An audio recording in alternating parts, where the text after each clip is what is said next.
Hello, everybody. Welcome in. It's Laura from Tenacious Taurus Twin Flame Tarot, and I wanted to do something different. These energies are very thick, they're very heavy. It can be aggressive energy we're working with this weekend, and so I thought it would benefit all of us on the channel to talk about how to regain inner peace, how to regain inner peace if your twin flame connection has gone haywire, if all of these challenges in your life seem to be going haywire and is kind of feeling like a roller coaster, right? Let's face it, this is a roller coaster journey when we are awakened on the spiritual path. And so I wanted to talk about things that we can do to regain inner peace amidst the chaos, the conflict, and the roller coaster of emotions. And so if you want to find sense on the journey, it is always about going within, right? Finding that state of inner peace, reaching a place of wholeness, finding your center no matter what is happening externally in your life or within the twin flame connection. And so the key to working with these very intense cosmic energies is to stay calm and to stay centered in love. I know I was triggered immensely this morning with my karmic ex-partner coming at me with gaslighting. After 6 months of not hearing a word, I get somebody coming at me first thing this morning, gaslighting me. And I definitely had to put those firm boundaries in place. I had to transmute the energy. Do not play into any triggers is a big thing in the energies this weekend. So let's talk about how to find inner peace and harmony on the twin flame journey. The first thing we got to do is we got to look at our belief systems, right?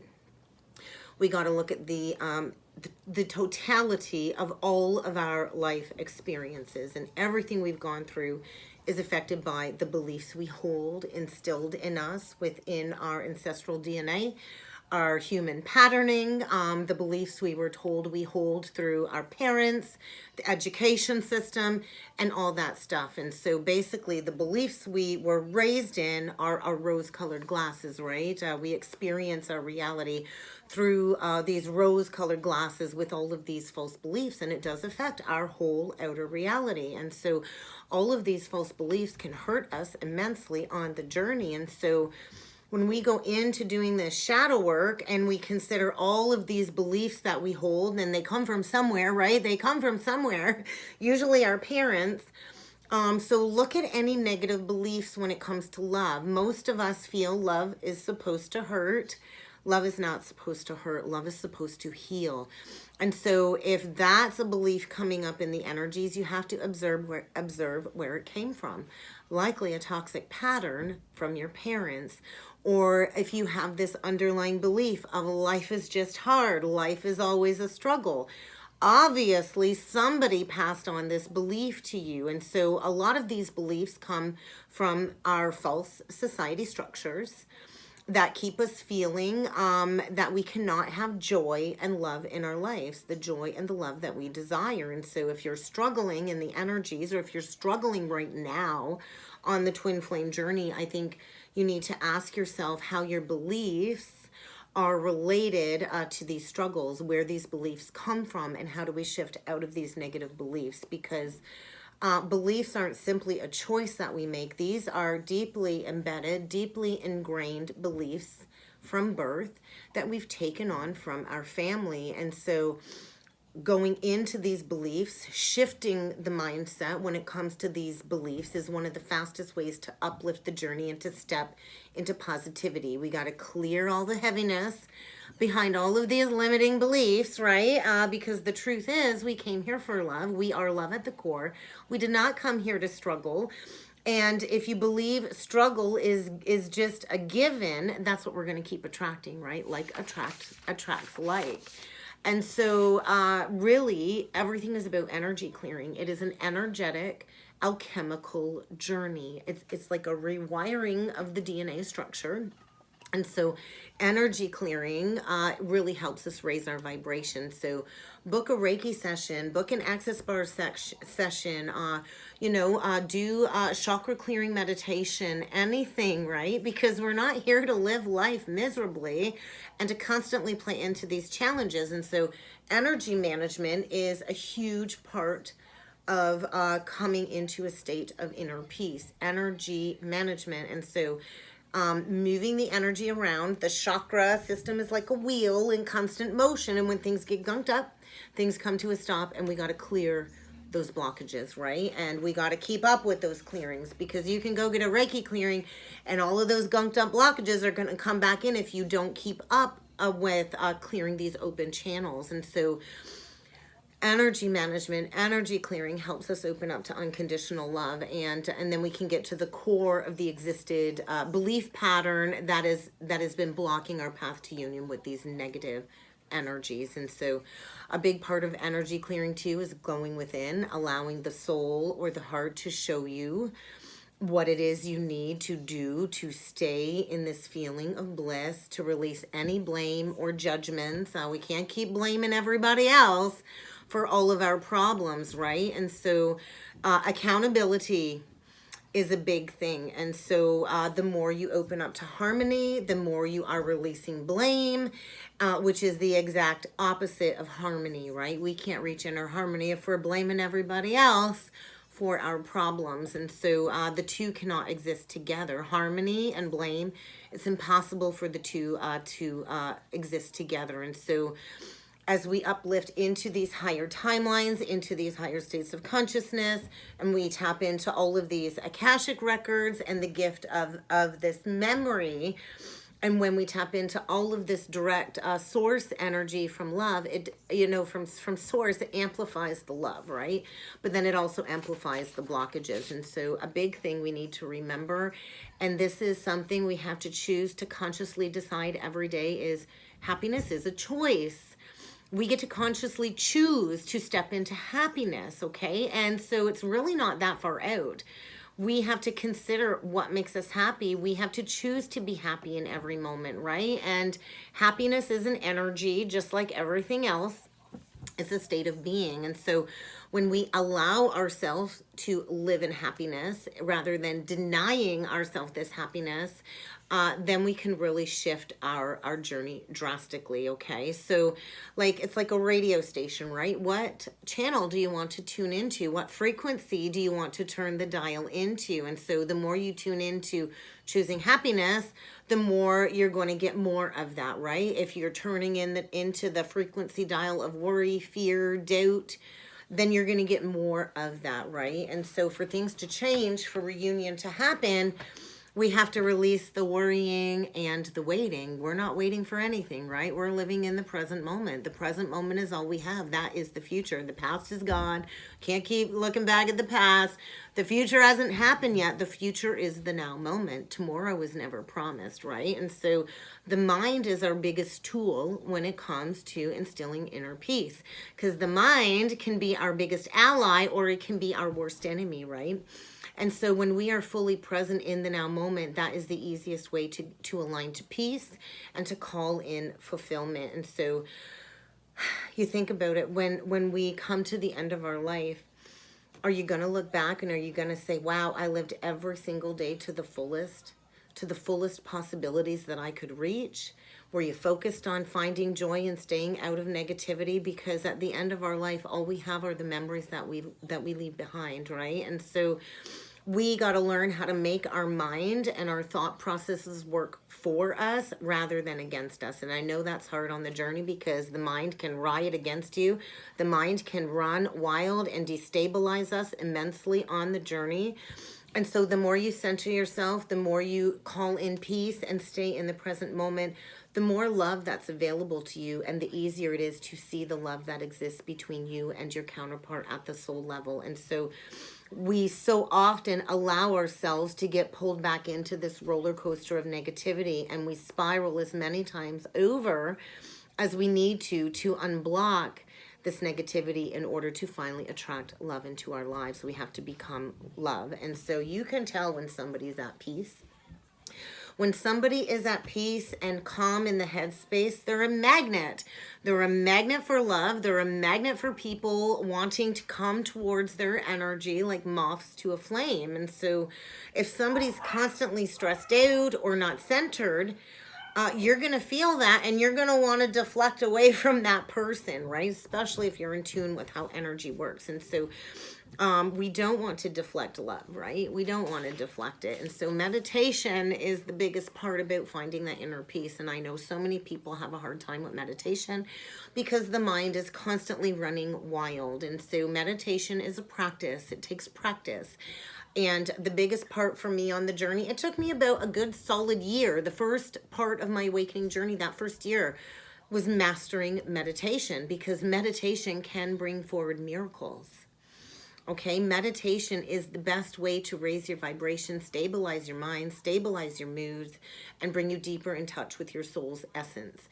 So go into meditation, no matter how difficult. Allow the thoughts to pass through you. Do not attach to them, and try to sink into the heart space, because it's in the heart that we have all of these answers. And so meditation's been proven, scientifically proven, to help improve our sleep, to help improve our mind, to strengthen our immune system, and it will bring in all of these heightened cosmic experiences, all of these heightened experiences of pleasure, and meditation has been scientifically proven to reduce aging. That's why many on the awakening journey seem to regress in age rather than get older. Many of us tap into this infinite youthful energy after our awakening, and meditation is a big part of that. Whether it's just 5 minutes a day, find that spot, find the time to stop the flow of thoughts, and daily meditation. I meditate twice a day, in the morning and before bed. And so meditation is what helps us control our thoughts. It allows us to shut that switch off so our mind is not racing wild, okay? And it will allow us to be more in charge of our moods, more in charge of our emotions, and it will help us stay away from negativity. I know many of us are being tested with all of these karmic attachments coming at us. So stay in high vibration.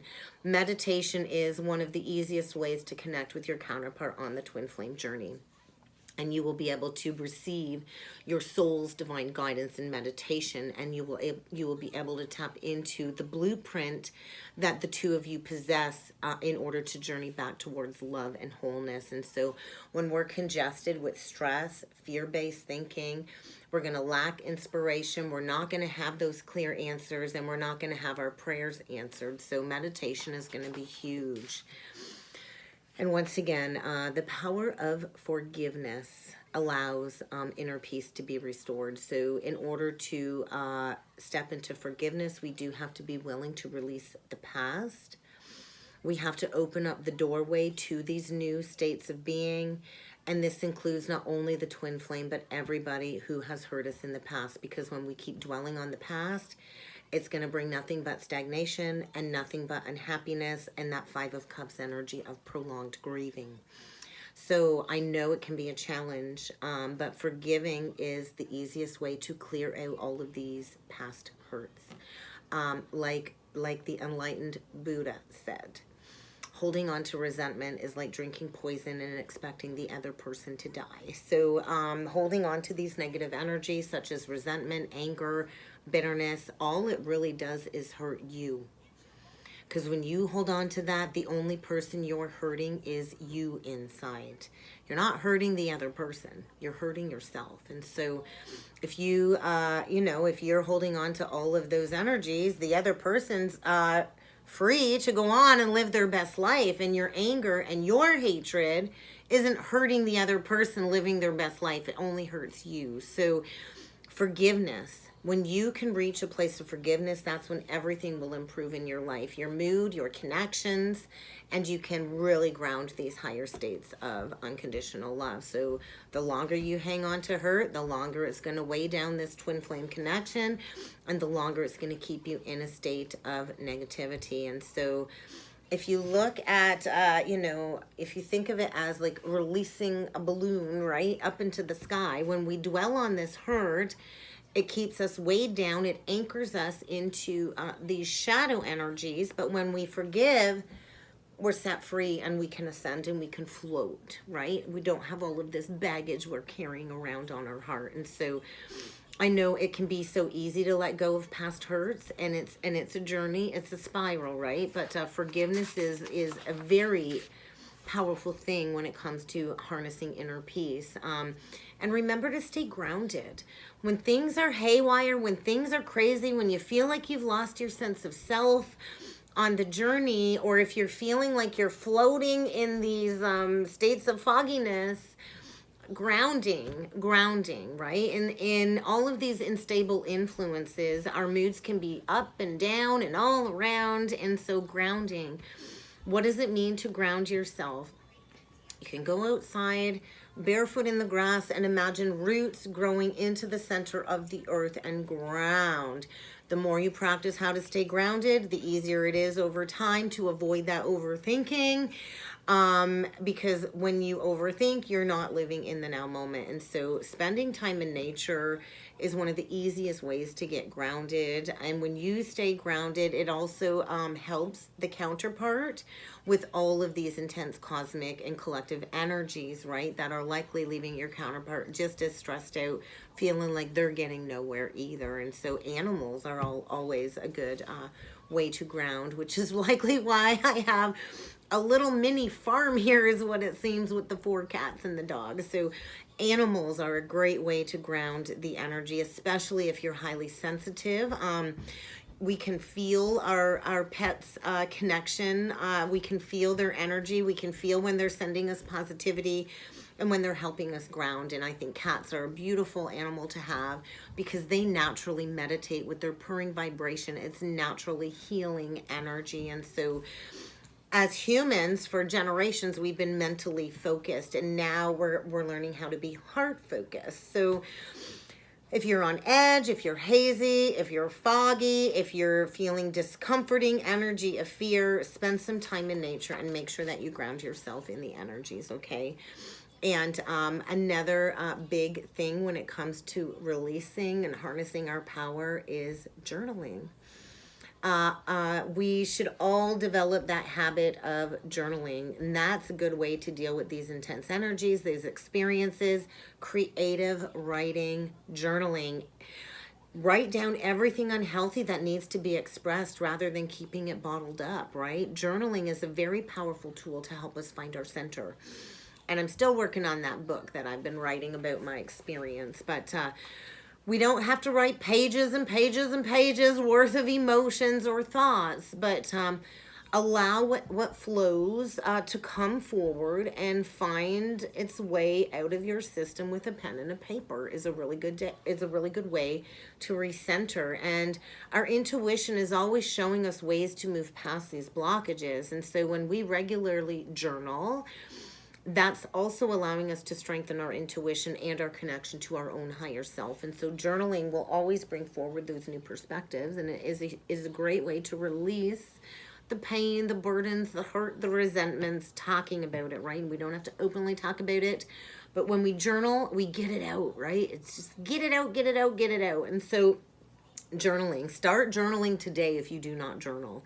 Let your thoughts out, let everything flow out onto the page or onto the computer. For me, I do a lot of text to talk for journaling.